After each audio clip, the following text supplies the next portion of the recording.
Kajing temu jangka Meghalaya State Pollution Control Board ban penlong yang ke public hearing ne kajing sengap ek sorupat ba hakli riat. Ha kesin sajan kalau Pulom no ha bagi dikot jing seng balang kila lektur chakan ke public hearing ha ka ba kalami ko Huri Hura. Kipat ba bagi dikot jing seng balang kila tur hakmat ke office dari Kambarim jawab Deputy Commissioner ke kli riat ban ailat ban penlong yang ke public hearing ha ka baidai ban ailat ke Star Cement ban penyar ke party motion kabaran saukuar point not san iwe hektar ha ke senang bisernot. Hashwaban sedang dengan public hearing dalam minok Huri Hura habak seng balang ki berkentup dengan GSU, KSU, HANM, HYC, EJNC, Kasti, kipat ba nong song ki latur ban penprai ki yang dara. Ki pulit ki penjor ke jeng pahara hagan ke jaka ban penprai upat ba, bat ki siat dengan air pensat kemat. Ban kanglat ke jeng turpat ba ki persya ke jeng penlong ke public hearing. Bat ka Huri Hura kalami ha ka bakladon ka jeng ya kawang mau.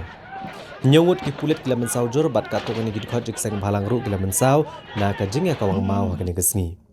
Hadian kani superintendent ki pulit ke distrik u deputy superintendent ki pulit bat ki magister kila haban ailat ki seng balang bandrung jaga-jaga bapelong ya ka jing yalang pensngo pat ba.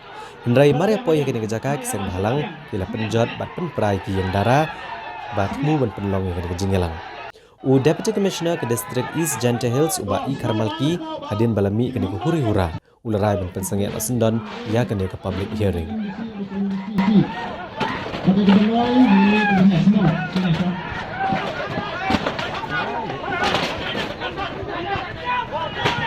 Halo.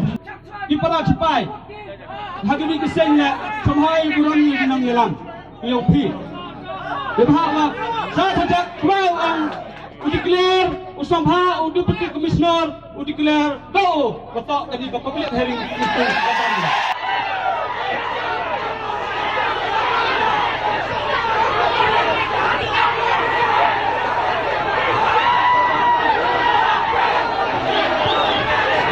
Jai, bye bye, jai, what they show, what they that.